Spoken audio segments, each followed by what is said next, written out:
Everyone. We're going to talk about Rum Nation's 2010 edition of the Panama 21-year-old. They issued an 18-year-old and a 21-year-old in the same year, together with a whole bunch of others. But I wanted to talk a little bit first about the company itself, because they faded a little bit from popular consciousness now. But at one point between, let's say, 2010 to about 2018, 2019 or so, they were really quite something. And there's a reason for that. The company was founded in 1999 by Fabio Rossi from Italy, a very elegant, tall gentleman that you see on the European festival circuit quite a bit. And he has a whiskey brand called Wilson & Morgan, which some people think are too expensive and not all that hot shit. But in 1999, he decided he was going to do a little bit with rums as well, and he founded Rum Nation.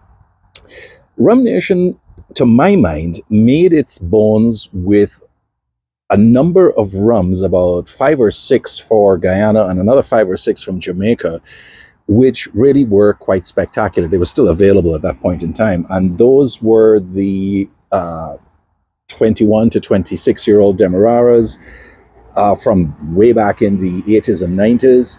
And then, of course, there was the Supreme Lord Jamaica series. I think there were 6 in all.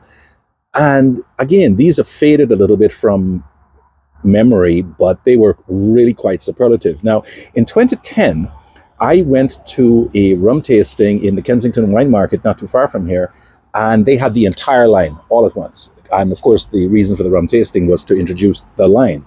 I was so impressed with them at that stage in my development that I bought the entire line all at once. I think it was like 8 or 9 rums, and I probably paid about $1,000 for the lot, and I never regretted the purchase at all.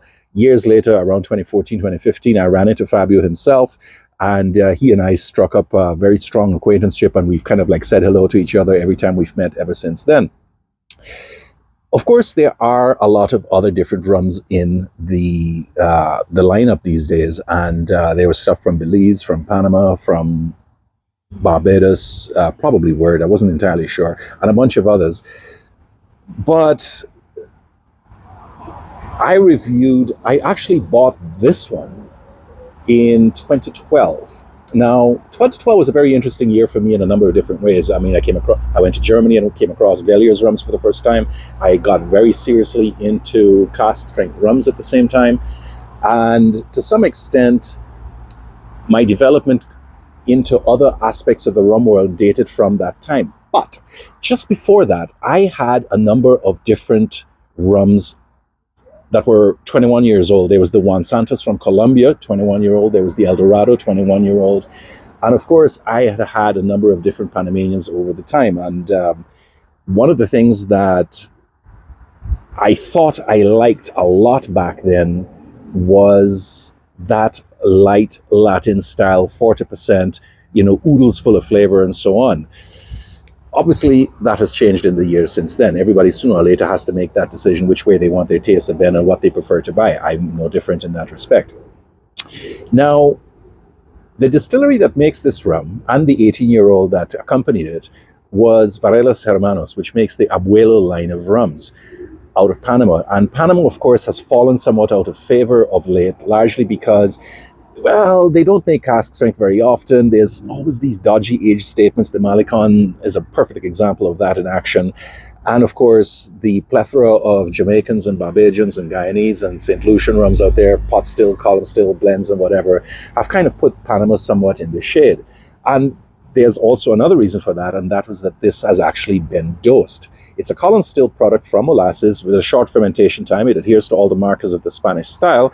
But at the end of the day, Fabio told me that they also put some caramel from the same sugar as distilled, or the same molasses that made the rum itself into the barrel. So I can't remember what the dosage was on this one, but it is a little bit sweeter than normal. And that's something to watch out for. I think there's various sugar lists out there that'll tell you about it. The other thing I want to mention to you is that this is not the bottle that is currently on sale. They still make the 21-year-old, they still make the 18-year-old.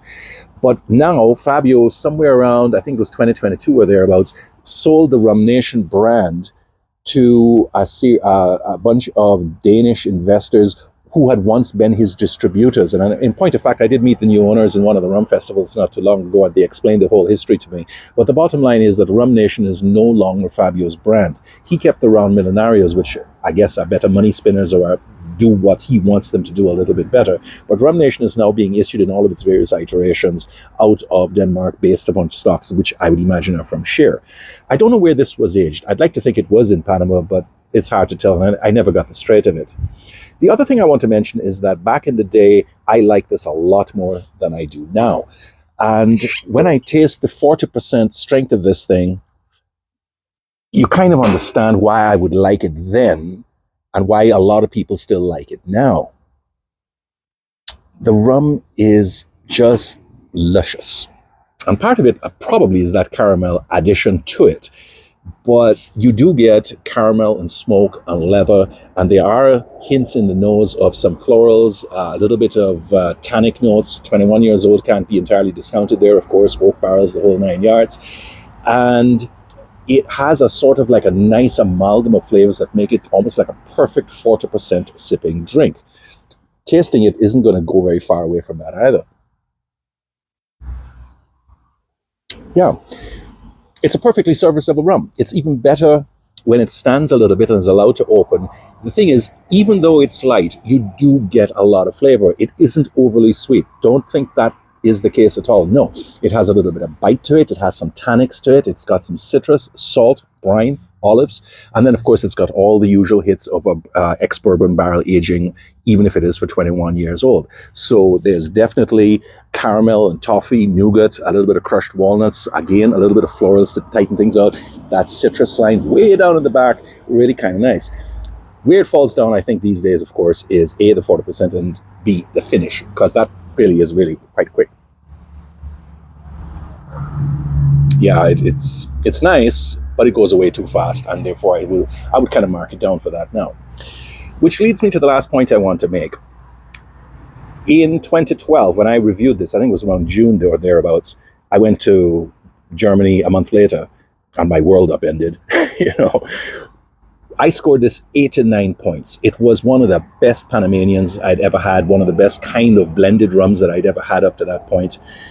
But that is obviously not a score that can stand by itself in this day and age. I've tasted too many rums since then. I've enjoyed too many different styles. I've gotten a liking for agricoles that I didn't have before. Unaged rums, white rums, Jamaican rums, heavy funk, lesser funk, blended rum. So there's just so much out there now that wasn't there when I started that there's no way this could rate 8 and 9 now. I would probably go no higher than about 85 on this now. But the score as I gave it back then has to stand because it shows something of what I thought then. And this review, to some extent, allows me to put a few extra notes in to say how my tastes have developed in the intervening period. It has actually, been 13 years, so why not? Now, only 8,000 bottles of this were issued back then. I don't know what the outturn is anymore. I imagine it is still somewhat limited.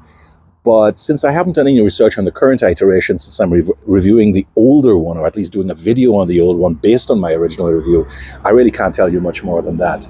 But I think that's enough to be going on with, and I think I'm going to leave it here because that's pretty much all that you need to know. And like I said, I would score this about 85 points now. It's a really nice sipping dram. I still enjoy it a lot. And in hot weather like what we have in Calgary today, I think this might actually be the perfect sundowner. So I'll leave it there. And thanks very much for watching, and we'll talk to you again next time. Take care, everybody. Bye-bye.